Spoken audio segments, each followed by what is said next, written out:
Hello, my name is Devon. I am an average runner and I'm looking to give you an average runner's view on these pair of trainers, the AlphaFly 3s. I've only ran one marathon. I do plan on running more, but that means that I'm no professional. And I think it's good to then get an average runner's view on different pairs of trainers because you may not know all the terminology and things like that. So let's delve into the review of the AlphaFly 3s.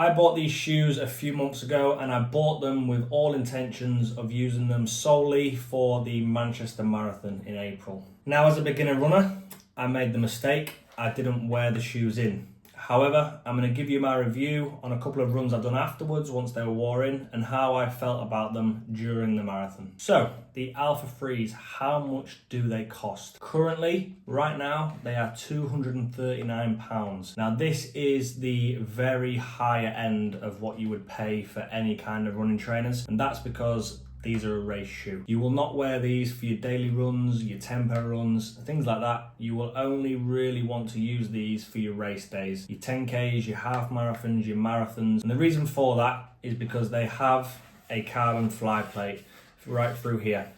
Now what that does is it basically gives you some bend back. So when you bend your foot into an arch, it'll spring forward. Now, if you want to see a much more in-depth review of the carbon plate and things like that, this isn't going to be the place for that, but that gives you a very slight advantage. Now, as mentioned, I use these for the Manchester Marathon and I've done a couple of runs before, a couple of runs after. I've probably ran about 60 kilometers in these, and here is my opinion on everything to do with the AlphaFly 3s. First of all, the fit and the comfort. I am a size 9 in my normal day-to-day trainers. I got these in a 9.5. That was a recommendation given by Nike themselves, and usually you will go either a size or even a half a size bigger on your run shoes, just because when you're running, your feet do start to expand as they get warm. Now, especially in a marathon where it's a longer distance and a longer time, your feet are going to expand quite a bit. So that's why I went for a 9.5 in these. First of all, the top of the shoe. Now, this is the AlphaFly knit, which I have had in football boots before and I love it. The main reason is that my feet get super hot. Now, this breathable mesh, it helps a lot. When you wear daily trainers that are either plastic or leather or things like that, your feet can get very warm. So to have this fly knit material that is super breathable was a big positive for these. It also has quite a weird sole on the inside that has this ridge. Now, this ridge is what caused me my pain in the marathon, maybe to do with the arch type in my foot, but the ridge kind of lifts up and that was what was rubbing along the arch and caused this blister.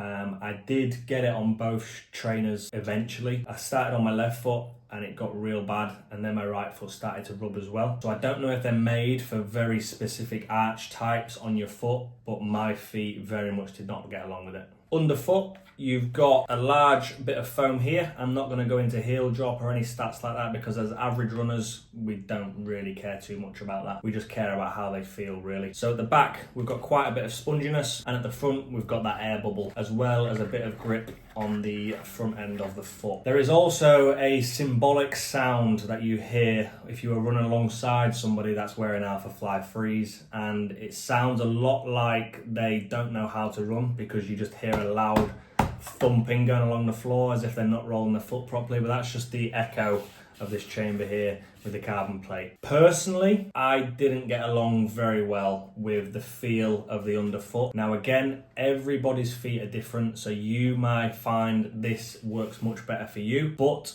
I still feel like there wasn't quite enough cushion here. I still had a little bit of pain on my underfoot once I'd done a couple of runs, and I think with the hardness of this grippy part here, although needed definitely in races as well, because you can go through wet conditions. In my marathon there was hose pipes everywhere, so you do need that bit of grip. I just didn't feel like I had enough cushioning. I don't like to be able to feel the ground really once I'm running. I like to just be able to feel pure bounce. So this, although gives you quite a lot of cushion at the back, you do get quite a good ground response feel. If you like to be in touch with the ground, this is a good shoe for that, and it's a reason why a lot of the pro marathon runners will choose this shoe, because it's won records, it gives you that carbon bounce. However, for average runners, you may not feel the differences that the pros are obviously going to feel.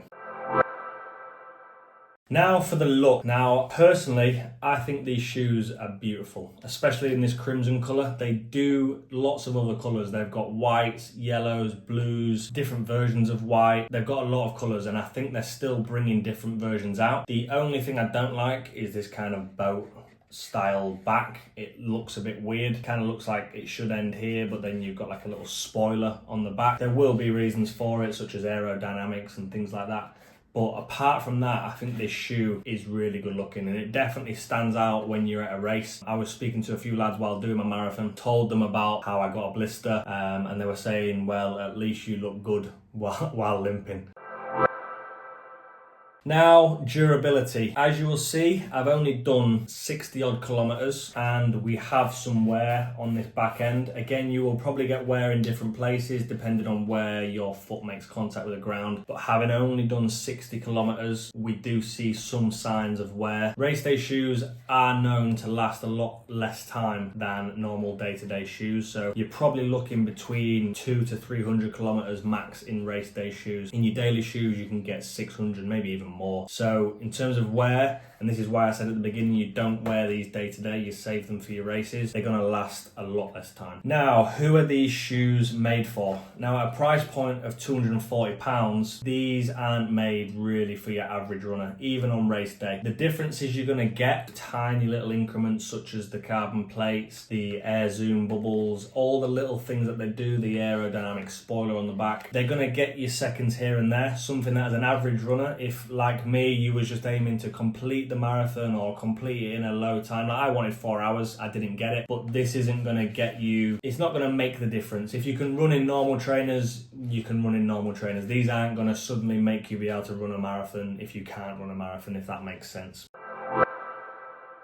So, would I wear / if I could go back in time, would I buy these? The answer is no, and that's simply because I am an average runner. Like I've just said, as an average runner, I don't think you need these. I'm gonna go back to wearing lower price trainers. You can still get lower price trainers with a carbon plate that gives you that race day feel, but paying £240 for shoes that are worn by world record holders, marathon winners, for somebody like me who's only done one marathon, it seems a bit pointless. So let's go with a star rating. Number 1, we have cost. Now, as one of the most expensive trainers on the market, we're gonna go with a 2-star here. These, if you're an elite runner or if you're really looking to get into running and take it up as a full-time sport, or if you have money to burn, then by all means, go ahead and buy them. But for the average runner, do not spend £240 on some trainers. Next is comfort.